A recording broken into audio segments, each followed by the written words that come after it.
Hi everyone, my name is Kayla Sales and I'm a health promoter with Grey Bruce Public Health. Today I'm here to talk to you about active and safe routes to school and what that might look like for your school or school community.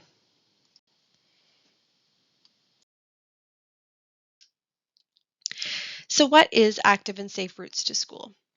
It is exactly as it sounds, where children walk, rollerblade, skateboard, run, jog, or cycle to school in a fun and safe environment. Active Safe Routes to School programs use education, encouragement, engineering, and community mobilization to ensure children can be safe and active when traveling to and from school. After programs have been initiated, the use of enforcement and evaluation can help us to determine the effectiveness of our programs and whether we need to pivot or adjust interventions. Over the past 30 years, the habit of walking to school has seen a steep decline. In fact, studies have shown that almost 80% of children used to walk to school, compared to only 35% today. We've also seen lower rates of physical activity. Walking or biking between home and school builds physical activity into our day, helping children meet the recommended amount of daily physical activity. It also helps set up an active lifestyle that we can carry into adulthood.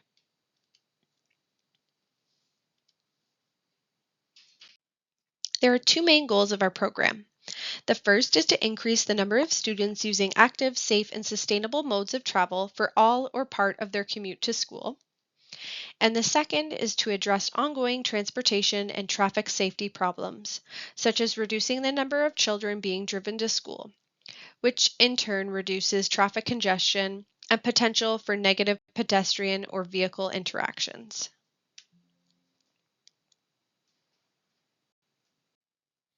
Now we'll speak to some of the benefits.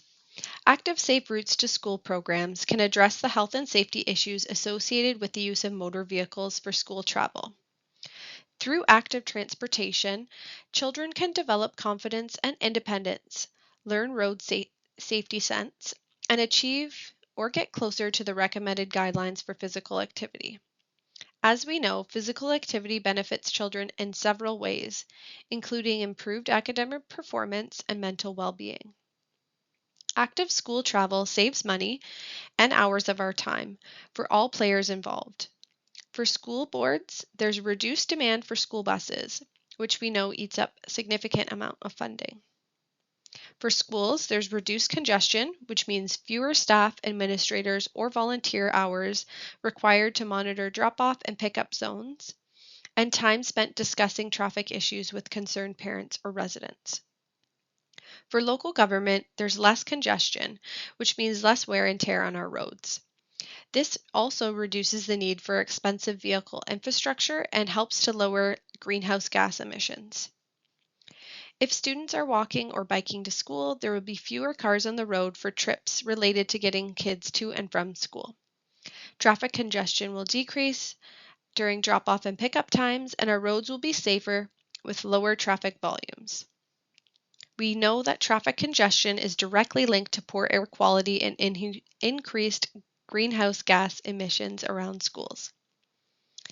Active Safe Routes to School can help enhance neighborhoods, safety, social connectivity, and create a sense of community. And as we mentioned, being active on the way to and from school can help address physical and mental concerns for children and youth. It's fun, improves concentration, increases physical activity throughout the day, and contributes to the development of healthy lifestyles into adulthood. So we'll go through the school and parent council role. The first step will be to advocate for participation in active safe routes to school. Secondly, we'll engage and communicate with parent council to promote behavior change. And third, work with Grey Bruce Public Health staff who will continue to support after implementation. In order to advocate, our schools and parent council can help make the case for active transportation. We will provide the handbook to schools. We will also add active transportation and safe routes to school on the agenda at parent council meetings. We will promote active and safe transportation through newsletters and other communication streams like Facebook and the school website. Great Bruce Public Health staff will help promote activities and present any grant opportunities when they are available. We can engage and communicate with parents and students to promote behavior change. We can seek commitment using an initial small request.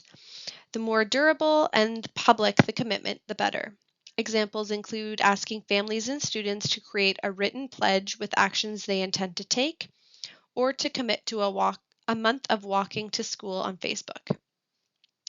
Using prompts as gentle reminders to their commitment.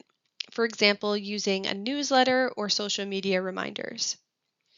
We can also help develop community norms that support people engaging in sustainable behavior by observing other members of the community behaving in a similar way. Some examples include participating in active school travel events like Walktober, Bike to School Month, or having highly visible bike racks in front of the school. We can also provide incentives to motivate children and parents to adopt the sustainable behavior. Great Bruce Public Health staff will continue to support schools after implementation. We will work on evaluating the effectiveness of our programs and whether we need to pivot or adjust interventions. Here, I have included some success stories from other schools in southwestern Ontario. There's one school listed here, White Oaks Public School in London, Ontario. They have added school travel planning onto their school council agenda instead of having a separate committee, and have had increased participation in active transportation events like the Terry Fox Run and I Walk Day. Another school here that is a little bit more similar to our schools here in Grey Bruce is Mitchell Hepburn in St. Thomas. They started their active school travel planning in 2015-2016 school year and have had great success with their school travel planning. They've seen a 6% increase in active transportation as of 2020 and a 10% decrease in vehicle use. Some specific actions that schools can take is providing education for staff, students, and parents. We can identify safe routes to school through mapping, provide safety training for walking or cycling, and raise awareness of active transportation and its benefits. We can introduce school infrastructure such as bike racks or storage for other active transportation, like helmets, our scooters, and skateboards. We can provide community mobilization through walking school buses, ride sharing, provide encouragement, such as hosting special events and providing recognition. And we can look for engineering improvements at or near school sites.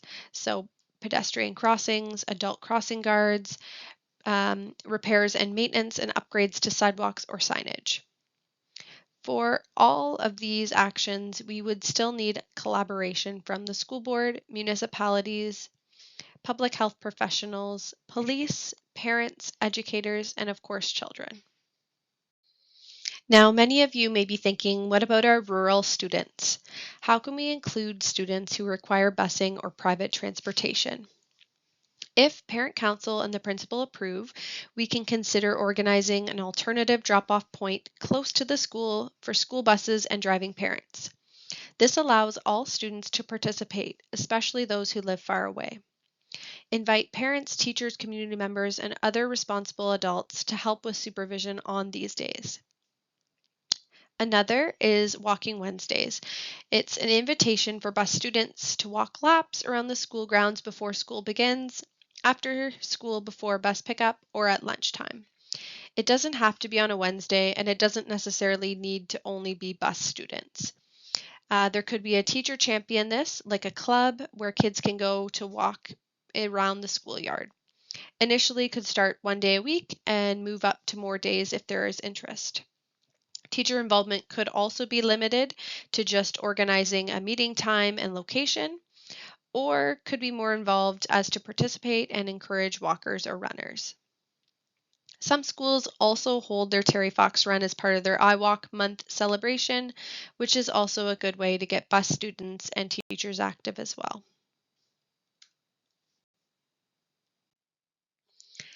Does this picture look familiar to you? Stand outside most elementary schools at drop-off time and pick up and you're likely to witness complete chaos with parents and caregivers converging in their vehicles around the school. This can create dangerous conditions for those who are walking to school. For parents with younger children, this can be really intimidating and be a barrier to active transportation. Regardless of the parents' reasons for driving, their children's travel habits are shaped in great part by their choices. If parents typically drive everywhere, they will also drive their children to and from school. The good news is there are some basic infrastructure changes that can help to avoid this. Here are some recommendations for the Center of Active Transportation for school sites and kiss and ride facilities. For school sites, the recommendations are to design or modify the school site to prioritize pedestrians, cyclists, and school bus services, and ultimately minimize conflict between pedestrians and vehicles. Provide sufficient, accessible, and secure bike storage at all school sites in a safe and visible location, and to provide safe and secure storage within the school site for rollerblades, scooters, and skateboards. For kiss and ride facilities, they recommend removing kiss and ride when and where appropriate to discourage driving children to and from school. If this is not possible, which is likely the case in most of our schools, specifically elementary, the kiss and ride should not open until the end of school to prohibit cars from arriving early and disrupting the flow of traffic during pickup and drop off. We can relocate kiss and ride far from the bus loading zone so they don't impede bus operations, and move where cyclist and pedestrian walking routes are not impeded by idling or moving vehicles. Some other recommendations include creating a community map of safe routes to school for parents and children to identify the best, safest route for them to get to school. A walking school bus or a bike train where a responsible adult or older child can oversee a group of children actively transporting themselves to school or from school, as well as the Walking Wednesday Club that we mentioned earlier.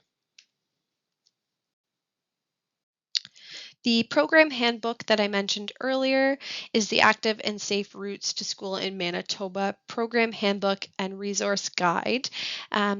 These resources are relevant here in Ontario. They have included sample media releases, public service announcements, and activities for I Walk Month in October, as well as some information on the Walking Wednesday Club. Listed here are some grant opportunities that have been available in the past. Now, we will be monitoring to see if any of these grants open up or if there are any new grants for active transportation or active school travel that our pilot schools can apply for with support from public health. Some key takeaways for today are our benefits for the pilot school. We have seen decreased school congestion in schools that have implemented active safe routes to school programming, improved performance, mood, and health of our students, decreased likelihood of any pedestrian vehicle interactions. Implementation will be led and supported by public health staff, and we'll be using proven best practice with data collection and evaluation included.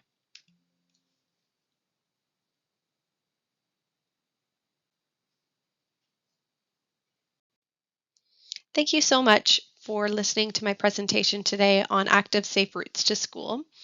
If your school is interested in participating in the pilot, please reach out to myself at the email on the screen or reach out to your school health nurse for more information. Thank you so much.